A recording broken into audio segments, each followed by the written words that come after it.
Welcome to Solve This Murder. I'm your detective, Bill. And I am your crime scene criminal and witnesses, Dani. We're up to part 5 of The Body on the Beach. In part 4, I discovered that Camilla, his sister, has been lying about her job and that his boss, Sandra, has had many failed ventures in the past. Gary confessed to convincing Joel to break into Pelicans so that they could share an illicit cup of coffee. And a call from the Boffins at the lab revealed that Joel had died with a large amount of cocaine in his system. Okay, I've just found out he had cocaine in his system. Who has cocaine? Chefs. It's just a fact of the world. Chefs all have cocaine. I wonder if that EpiPen was a cocaine pen that he just has on hand for when he needs a good shot of cocaine. Or if the EpiPen was given as a response to the cocaine like I don't know what happens if you take too much cocaine when you're not used to it. Maybe like you start like it's a stimulant. Like maybe your heart's beating too fast and you're freaking out and you can't breathe. And maybe he's like, oh, I can't breathe. And maybe it's the EpiPen himself, and that did not go well because that's even more of a stimulant. Cocaine plus adrenaline is not so good. Or epinephrine. Epinephrine? Same thing. Yeah. Okay, cool. Cocaine plus adrenaline? Bad mix, I'm assuming. Okay.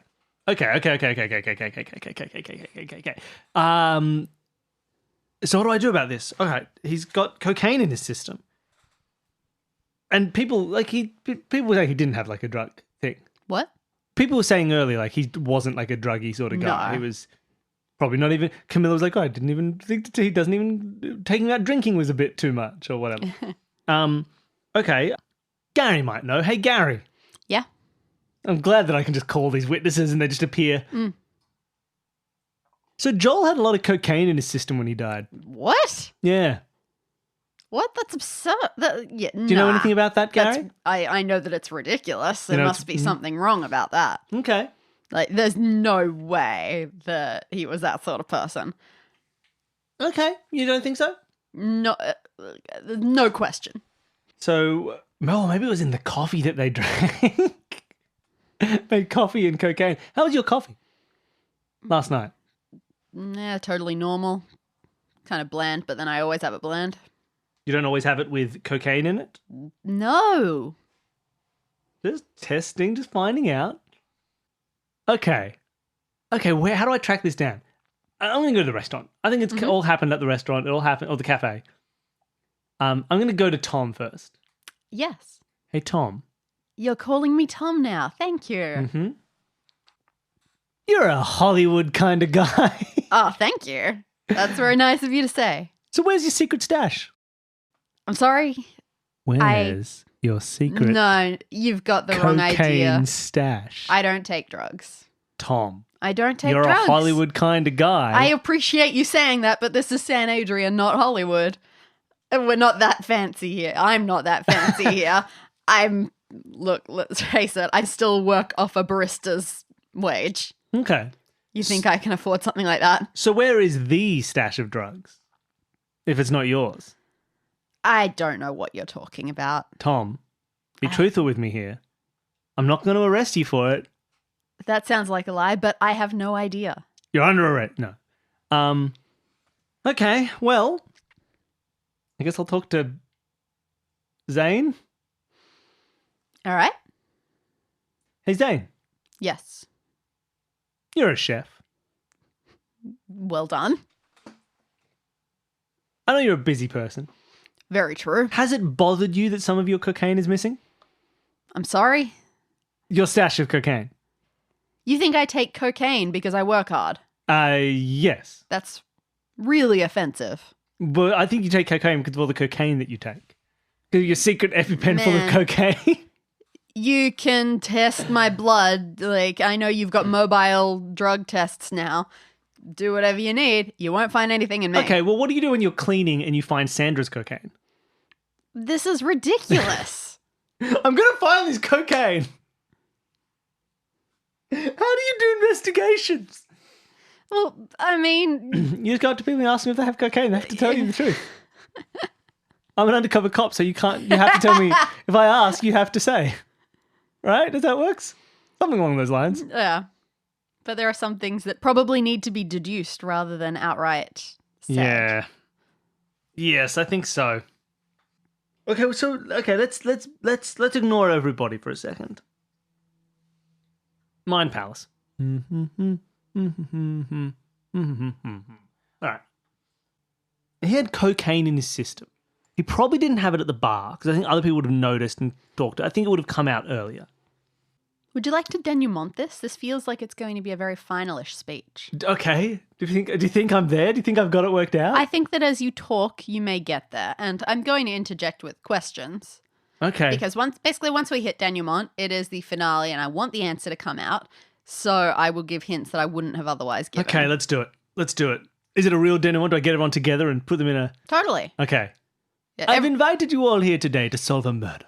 A murder most foul. Sandra is a little put out because, yes, she's specifically closed the cafe to the regular clients that would normally come in to And we're hosting the denouement in the cafe? Exactly. Sure. I've got a little coffee. Okay. I don't drink coffee, but I've got one. How would you like it? Give me a long black. Is that just That's big like just a and with coffee, I straight don't know. coffee and nothing else? Give me a flat white.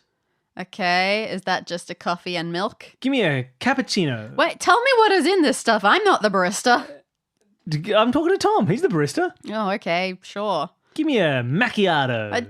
Okay, you get coffee. All right. I've invited you all here because there's been a murder. And all of you are involved, I guess, in some way. Ah. I mean, not like you're involved in the issue. Like, you just know him, right? Okay. Joel Edgerton, what's his name? Joel Price has died. And not only that, he's been murdered, quite obviously. The Bensons, you're free to go. You just found the body. Yeah. Oh, by the way, I mean, Lester? yeah. Lester! Yes, sir. Your mother has a phone on Sundays. She lied to me? Yep. Oh, man. Now I feel good about being a thieving child. Good work, Lester. Okay, so one of the things that I found interesting about Joel's body is that, of course, he had a large cut across his throat. I'm sorry if this is too gruesome for some of you, which was the cause of his death. But there were two things that were off. One of which was that there was no blood at the scene. He'd obviously not been killed on the beach. He'd been brought to the beach by somebody else after the fact. He'd been cleaned up, brought to the beach and laid there, hoping that he wouldn't be discovered. Or at least not for some time. And also, there was a small injection point on his left thigh. Something that you might get from, say, an EpiPen.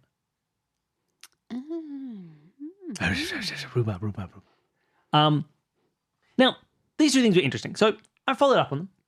And I noticed a few things. One is that where he had been placed on the beach, he'd been placed over a white towel. Now, a white is not usually a beach towel kind of colour. Seems strange. Less strange when you realise that one of the white towels from this cafe is missing. Oh. Oh, my. Sandra just goes, Tom and Zane. Oh, Tom and Zane, you have done badly. So now we know that when he was killed, someone took the towel from this restaurant and used it to stage his sleepy beach scene. Now, what else do we know? The EpiPen that should be in the first aid kit of this cafe is also missing. It has been used and discarded. Now, which matches the mark, the injection mark on Joel's leg. But why would you use an EpiPen? We all know that Joel doesn't have any allergies. Don't we? Zane. Yes. And Camilla. Well, yeah, he's my brother. It makes sense that I would know these things. Exactly. So we know he doesn't have any allergies. So why would someone use an EpiPen? Now, it may be that someone thought he had allergies. Someone saw him having a reaction to something and they thought this is an allergic reaction. He can't breathe. Something's wrong with him. I'll give him the EpiPen. What we do know is that in Joel's bloodstream was a lot of cocaine. No reactions? Okay, fine. You all knew. All right, I get it. You went around talking to us all about cocaine. Yeah, that's true. Now, if Joel was in a position where he'd had too much cocaine, we knew that he's not someone who takes drugs usually. We know that he's not someone who goes out and would know his tolerance for cocaine, or if he took it unwittingly, would have any kind of tolerance for it at all. So maybe he's taken too much. He's started acting pained. He's clutching at his chest. He doesn't look like his heart's beating too fast. And someone saw this and thought he must be allergic. I'll give him an EpiPen. And that pushed him over the edge. And that killed him. I'm now jumping to what I think might be a thing, which is Sandra, you found him. What? Overdosing, I guess, on cocaine, thought he was allergic, stabbed him in the EpiPen to try and save him, and you killed him. But you didn't want to admit your mistake because that's your character flaw. So you staged it like more a murder. You cut his throat to make it seem like someone had just killed him, and then you put him on the beach so he wouldn't be found till later. Does that make any sense? Have I done even vaguely the right thing here? I mean, I suppose one might say it made sense, but it's patently absurd. It means it wasn't a murder because there's no motive for murder. So this makes sense to me. It wasn't a real murder. It was an accident that was covered up to look like a murder because Sandra, who did it accidentally, didn't want to cover up her faults. So didn't want to acknowledge those faults. Didn't want to take she'd lose her business. She'd lose all of the success. It makes sense to me. At this point, Ollie puts up his hand, says, "But that's dumb." Hey, look, I get where you're going with all of this, but I feel like you kind of forgotten something, or you kind of left out one question. What's with the cocaine? Yeah, what is with the cocaine? Whose cocaine is this, everybody? Like, you're saying that he broke into his own cafe with a pile of cocaine that he just suddenly had and decided to stuff into his mouth all at once without knowing what would happen? Listen, Ollie, this is what happens when you call the denouement before you're ready for it. Where did the cocaine come from? That's the question. Good question, Ollie. I was just getting to that. Why did he take it? Why did he take it? Indeed. I'm assuming he took it unwittingly. I'm assuming he didn't know it was cocaine. Okay, so or someone told him to take a bunch of cocaine. Gary. No, I wouldn't do that. Gary. Not a drugs person. Gary. That's Ollie. Ollie, did you tell him to take a bunch of cocaine? I did not. In fact, we specifically went over this. I wouldn't give him any of my drugs because I thought they might be a gateway to him. Camilla, did you make a bunch of cocaine in the lab? That's not what lab techs do. It really isn't. Tom, you're a Hollywood guy. Stop saying that. It's getting to be an insult now. Yeah, it is. Zane. Sandra. I don't know what to tell you. Sandra, you're always busy. You're always moving on up. You're a Hollywood kind of lady. What did you do with your cocaine? So where did the cocaine come from and why did he take it? If it was unwittingly. Because he was trying to make... I opened up one of the coffee bean bags. Is it full of cocaine? You have to do a bit of a search for a while, and eventually Zane just sort of goes into the kitchen with you and points at where the coffee bean stuff is kept. And no, it's all fine. No! Well, that's where he could have got cocaine. Put a sugar. I checked the sugar. It takes... Because Gary takes his plain. He takes his coffee plain, so he didn't put any sugar in it. But Joel, who's sweet and dumb and loves sweet stuff like the crumbs and the lollies found under his bed, he wants sweet coffee, so he put a bunch of sugar in the coffee, but it wasn't sugar. It was cocaine.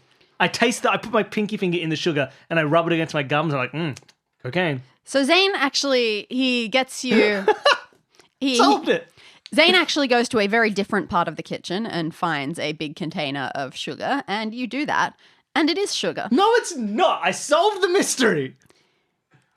However, you do note, you have no idea where he got that from, and whatever system he is using in his own kitchen makes no sense to you. So I don't let Zane show me around. I go to the coffee. I close my eyes for a second. I go to the coffee. I try and take on I'm Joel. And I open my eyes and I look around for sugar. What do I see? You have to do some significant rummaging in any of the areas where even vaguely a regular person might keep things like sugar and flour and all of that. And eventually you come across some containers that do quite resemble little sugar things. But they're full of cocaine. But they're certainly full of something that's not sugar. Take finger, rub the gums, go, cocaine. You're under arrest, Bill. What? No, this is how cops do it. This is how you do Probably it. not. It's 100% how cops do it. You put your pinky finger in the cocaine, you rub it on your gums, and you go, cocaine. Pure Colombian cocaine. This isn't the 70s. That's how you do it. So I found some cocaine? Yes. Oh, Zane. How do you explain this, Zane? All right. Some of our clients. Oh, the fancy Hollywood types. Who are those two? Who are those two actors that you in court? I think they were Winona Ryder and Antonio Banderas. They may not have actually been clients. They were just being name dropped. Sure. Okay, so you have this on hand for your clients. You're a drug dealer ring. That's how you've done so well. I'm assuming, Sandy. This one hasn't failed. It's because you sell drugs to wealthy clients. Sandra folds her arms, crosses one leg, and looks away from you. No, okay, cool, Sandra, cool. So you're under a super arrest. Zane, you're under mega arrest. What did I do? You supplied cocaine to people. Well, I mean, it was all Sandra, really, who did all that stuff. You know what? And she goes, don't put the blame on me. This is all you're doing. You hit it. All right, I'm just going to find out which one of you murdered him, and then I'll arrest that one. The cocaine is fine, whatever. You know, it's okay. I'm not here. It's not a drug. I'm not the drug police. Okay, so he found the cocaine, and he overdosed on it. Did he EpiPen himself? And no.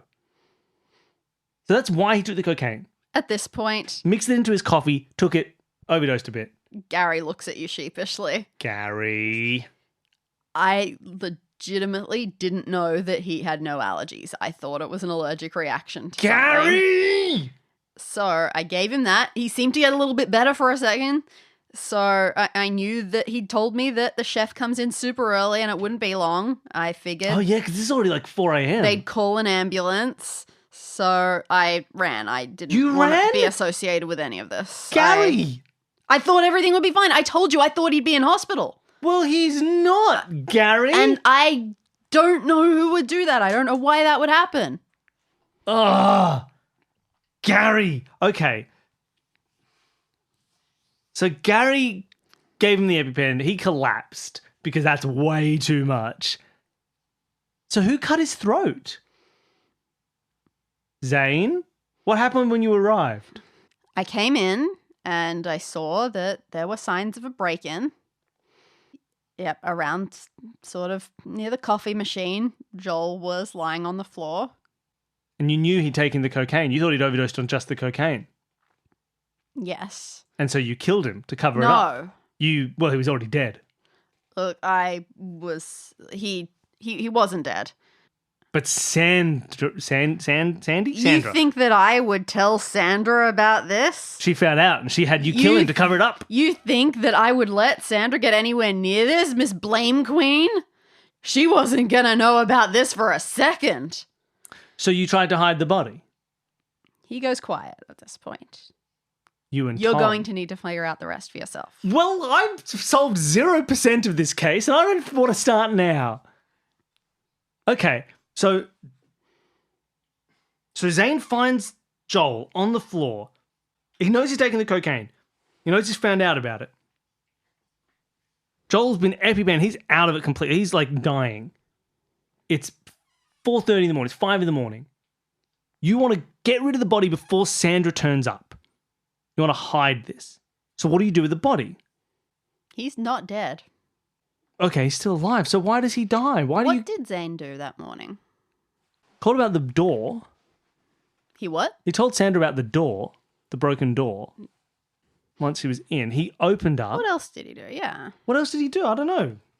Zane? What else did Zane do? Did I write anything? I don't think so. He just got in and cleaned up? I have no idea. Man, it feels like you left something pretty major out of your notes. What did Tom do that day? I don't know. I don't know what either of them did. All I know is that they called about the door. They called who? What Sandra, do you mean they told called? Sandra about the door. They didn't call Sandra about the door. Who did they call about the door? Zane called Tom to come in and help him. Oh. Okay. And that was actually to get rid of the body? Ahem. Well, what did they say? Zane called Tom that morning asking for help with cleaning up some mess from some vandals. Oh, okay. So Zane called Tom in to deal with the body. Well, not the body at this point. It was just Joel. So what did they do? Tom came in. Why would they kill him? Why wouldn't they call an ambulance? Did he try and take him to him? Did he wake up and start attacking them because he was super high? Like, I had no idea why they would kill him in this case. Seems like no one is at fault here. Maybe because... To hide the drug trade. Yeah, that kind of seems like a pretty important thing. So they killed him so that no one would know about the drugs and then tried to get rid of the body. They thought they'd clean him up, take him to the beach so they could hide him and people just think he was killed on the beach by someone. Or just very much obscure where and when this had happened. Yeah. But they made the mistake of using one of the towels from the cafe and they just left him there. They burned his shirt, threw it out, something with it because it was all covered in blood and cocaine.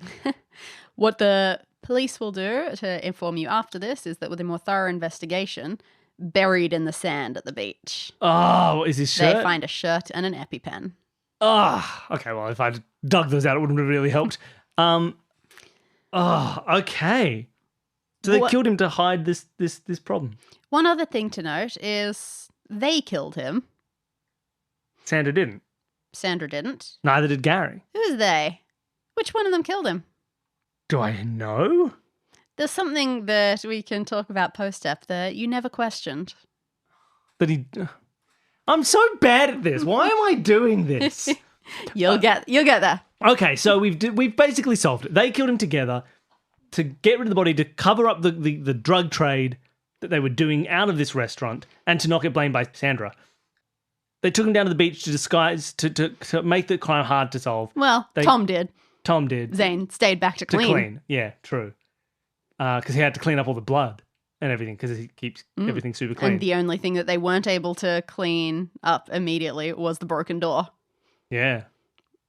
So they had to make up that story. And Sandra knew that they were probably making up a story, but she assumed it was something just to do with the drugs. So she tried to cover for them in that regard, which is why her story didn't quite match up. Okay. All right, so that's solved. I arrest them both. Okay. I get you arrest a lot of people. Arrest everybody. Everyone's under arrest. Zane is under arrest for murder. Tom is under arrest for murder. Zane's also under arrest for selling cocaine, for drug trafficking. Sandra's under arrest for drug trafficking. Gary's under arrest for being a butt, breaking and entering and breaking his parole. Ollie's under arrest because for all the marijuana is not legal. Haha, I tricked you. Camilla's under arrest because she's lying about her job. Rod's under arrest for reading when there should be bodies to discover. Rachel's under arrest for lying about having her phone on a day with no electronics. Lester's under arrest for stealing. He stole that wallet. And Miles is promoted to king of... He usurped you? No, not king of police. Oh, okay. King of children. Done. That's it. That's everybody. Tom wasn't arrested for drugs? Tom was also arrested for drugs. Okay, done. I've solved it. I did not solve that. I felt so dumb. I kept having all of this stuff that I could have pieced together and I just couldn't make it work. I feel really unaccomplished. I'm so sorry. I just couldn't piece those pieces together at the end. Like it just didn't, I just couldn't make it all. I don't know what it was. You know, the one thing... So first of all, what did I miss that indicates which one of them killed him? What did you say I didn't question? I kept telling you to ask more about them as a person, and one of them kept giving you hints that they may have been a throat-cutting type. What? They were giving me hints that they cut throats? Who? Moved to the big city to become an actor from his parents' farm. Oh, so he could have slit throats like pigs and things. That was 100%. That's what you wanted. I should assume all farmers slit throats. Know how to kill animals in one of the designated humane ways to kill animals? Absolutely. You know, yesterday, I was on the computer and I opened up Google and I was going to search I don't know, maybe it was just that's where the cursor was when I was like typing like Facebook or something. Yeah. And I typed in F and paused and it wanted to autofill to farm animals slitting throat humane. I thought, I don't know when I Googled that, but I must have Googled it at some point. But that was you doing That research was for me. this episode. God. All right, fine.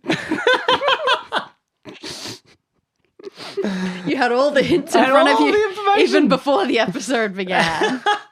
All right. Oh, okay. So Well, let's have a look through this. sure. And let's go through what can have happened. So, from the beginning, everything was totally fine. You had the body that needed identifying. I really was not going to catch that wallet thing. That was dumb of me. That wasn't the only thing that could have been done. You could have followed a more traditional approach of like awkwardly taking a photo of the dead body and peddling it around the neighborhood. And that may have eventually, Okay, sure. eventually gotten something. Yeah, it's not a huge neighborhood, I suppose. No, and right near the beach, it would have been entirely possible. So you might have come to the cafe before you went to the house. True. Who knew? Yeah, there was nothing too fancy about the Bensons. All you need to know was that the Benson kids were the ones who found the bodies. Mm-hmm. But because children are children, they were going to have messed with it in some way that Yeah, made things just a sure. little bit less convenient. Makes sense. I'm a little bit surprised that I didn't did say, assume they'd mess with the body. No, that I said that there was a towel and shoes. And For some reason, I got so obsessed with towel, I forgot shoes. Because if I'd thought about shoes, I probably would have checked for, well, yeah, that's for whether what there was something in the everyone shoes. does at the beach. It makes perfect sense. Like, that is what people do on the beach. You put your Yeah. stuff in your shoes. I don't know, it was dumb. Cool. Miles made some references. Like Miles said that he didn't tell anyone about his mum's phone because he's the good one. Yeah, true. So Lester's the one who would steal. As soon as you told Rachel that Miles knew about her phone, she said, "Does Lester know?" They were giving you hints that he had some problems. So you've got to be better at picking up on these things. I'm getting better, everybody. Well, I'm not. I did worse this one than I did the first time, but I'm going to get better. Yeah, there was nothing too suspicious about Camilla, just that she helicoptered, and the others were a little bit. Is there a reason you made her Angling hide sideways. her? Is that just like a sort of like a red herring-y sort of feeling that there's something weird going on, that she was hiding her real income, real job? Possibly it was more so that she had a way to not be just giving Joel everything, and also to have that Sandra relationship make it still feel like she was poor and have other people assume that she was poor. But I mean, from your perspective, you could have just made her poor. As a designer of the game, you could have just been like, she does work as a cleaner. Why did you add in this secret job? That's true. Was there a reason? I don't remember. Is there a reason she was it meant to throw me off into this other line of questioning? Maybe? I don't remember. I think it was... Or just as a fun character thing? I think it was just a thing that felt natural for her character, that she was actually more responsible. She wasn't one of these drop kicks. Okay.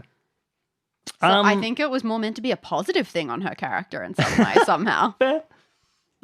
Cool. Did I miss anything else with... Do you think there would have been any way for me to work out the cocaine thing without it being supplied to me by the lab techs as a thing to look into? Did you have a thought of paths that I could have taken to do so? In theory... Like there were hints with the whole took his coffee straight, didn't take his, all these things like that, and we got clientele, we do this. He's got a weird messy kitchen. There's Hollywood stuff. The sudden super rich successful clientele thing I was hoping would be an idea that there's maybe some underlying secret business going on. But also, for all I knew, you were just going to raid that kitchen. True, maybe I could have. I could have just dug through and found stuff like a real detective would. That was entirely possible. Yeah, I gotta get better. I gotta open these avenues. I think because I'm trying to avoid escape room mentality, I'm going straight into pure Poirot-esque witness questioning without, and I almost skipped over the. And it's very tricky because these witnesses are examination. Absolutely going to want to lie to you. Yeah, it's really hard. I had issues, like I've talked about it before in one of our post shows or something. The difficulty with when we did a live action escape role playing thing at the prison in Breda. Oh yeah. And there was things where you had to say to an actor like, I would like this, and they'd be like, no, or and then you have to just ask them again and again until they eventually gave in. Yeah. Like I'm so bad at that. Like I really want to just take people. This is why I'm bad at social deduction games as well. Right? When you're playing coup or werewolf or something. I'm really I don't like I find that really hard sometimes. I'm just like, I want to just solve the puzzle. I want to just assume people are telling the truth and find the puzzle, which is so not the right attitude for this. I need to get better. I need to get better at that aspect of questioning people. And this may be why people weren't this may be why I have something to work on in my interrogation methods is I need to really dig to try and find. And it's to difficult convince for them. me too because I'm used to being a game master. I'm on your side. I want you to answer questions and things. Yeah. So having to deliberately hide things and decide on the appropriate times to spoon feed things when no one really wants that to happen, but you still have to be able to solve it. You're the detective. You're the hero. It's really hard to find this balance. This is not a simple podcast concept. I almost solved this one. Every detective gets their little helps. Yeah. That's why I need an assistant. That's why I need Hastings. Yeah. This is why I need Patrick Copus to hang out. Yeah. So yeah, Sandra's thing about blaming other people was less about herself and more about how the others would respond to her when things actually did go wrong. Yeah. And that's why Zane was saying, yeah, I keep her out of my kitchen as well. I don't want that's true. They don't want to invite that kind of stuff. scrutiny from her because of what it can get to. So, I mean, it all made sense. Like every aspect of it made perfect sense. I was just missing. I was just like on the wrong line for a lot of these things. Interestingly, because motive was such a hard thing to find because no one cared about Joel. No one wanted to hurt Joel. And yet everyone was telling you it was probably wrong place, wrong time for Joel. Which is what it was in very the end. It was likely. 100% wrong place, wrong time. You were being told that from the start. Yeah. Look, it all made perfect sense. I should have pegged onto it really quickly. One thing that I thought was going to end up changing was that you were very back and forth with the EpiPen about whether he'd done it to himself or whether someone else had done it to him. I do have in my notes that it was Gary, but I was very willing to go along with him having done it himself. If he freaked out. Yes. What did Gary, when I talked to Gary about the allergy stuff, did he say anything about it? You never asked him about allergies. I never asked Gary about allergies. He would have said that he thought he was allergic to some food stuff. Well, that's it. That was the question I didn't ask enough. I started asking it and then I got over it, right? I do this too often. You went for the two people who absolutely knew without a doubt. I should have asked everybody. Because as soon as he'd be like, oh, I'm pretty sure he does have allergies, I'd be like, why? Maybe he saw him having what he thought was an allergic reaction. Exactly. That definitely would have pegged in the Gary aspect to me. That's why I didn't get it, because I didn't have his... And it would have, if you hadn't discovered the cocaine thing at that point, that would have shown you that it wasn't food. He had something. He took something that wasn't something right. that he took. So I could have found it through that way. Yeah, if I'd followed it, that's like a missing question I should have asked. And I've done that too much. I get a theme of the answers to questions. And maybe part of it is that, I don't want the audience to have to listen to the same exact question over and over again with the same answer. But I should ask it just because that's You're the editor. You can cut out the repetition. Yeah, exactly. I can cut it out if it's too boring. It's true. Okay. Cool. That went really well. Like, not for me, but as a story, that was really cool. And very, very different, right? There was no vendetta and motive and anger to it. It was this it was completely the crime was the murder was tangential to a different crime happening, right? Which is a different aspect of how it was going through and something I need to be more open to. One other thing that you didn't do, which it wouldn't have ended up mattering, was you never confronted Camilla and Ollie about the fact that they did know that the other two had broken into the cafe. You're right. I meant to at some point. I made a note of that mentally, but I don't know if I made a note physically. And I got caught up in other stuff. Would they have had any interesting reaction to that? I figured it was just very little. It would have just been Camilla being protective. May have come out that Ollie had a bit of a thing for Camilla and so was going to be good to Joel because of that. Yeah, it felt to me that they were just saying, the reason they wouldn't say anything is they just witnessed him do a crime. I'm interested that of course they didn't tell me. That you didn't think that discovery of the cocaine was enough of a motive. All three of them would have been drug peddlers. All of their prestigious clients would have been outed. It's true. I suppose I should have really... huge. Yeah, I should have... I should have pegged onto that. That is the motive now. Now that there's cocaine, that's the motive. Killed to cover up a drug trade. It makes perfect sense. I just needed to... I think, because I was still looking... I sort of got there with it, with that being... But yeah, I should have pegged onto it faster. That it does make perfect sense. That's the motive. Once that's there, we know why.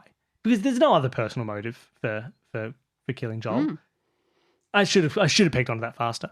I wonder if our listeners did. I wonder if I'll be very curious to see how people piece this one together. Even if it'd be really interesting. I think we might get some stuff after the cocaine revelation. That could be a point where people are like, all right. But that'd be the episode just before the denouement, wouldn't it? I think so. I think so. So I'll be really intrigued to see if people have come through with some interesting solutions. If someone solved it earlier than me, because I didn't solve. If anyone solves it, even down to halfway through the the denouement. If you solve it, you solved it faster than me. Because I didn't solve it at all. That was really fun. That went really well. Anything else you think that was interesting that got missed or could have come up during that investigation? I think we've covered just about everything. Wonderful. All right, then we're done. Thank you for listening. I hope you all enjoyed it. I hope you solved it yourself at home. And if you didn't, that's fine, because I didn't either. And next week we'll be going on to murder number 3. Yeah, next week we'll be starting our next murder. I wonder what it's going to be. I'm super intrigued. We've already had 2 very different feelings. I wonder where it's going to fit. And I wonder how well my training from these first 2 is going to take me through to the next one.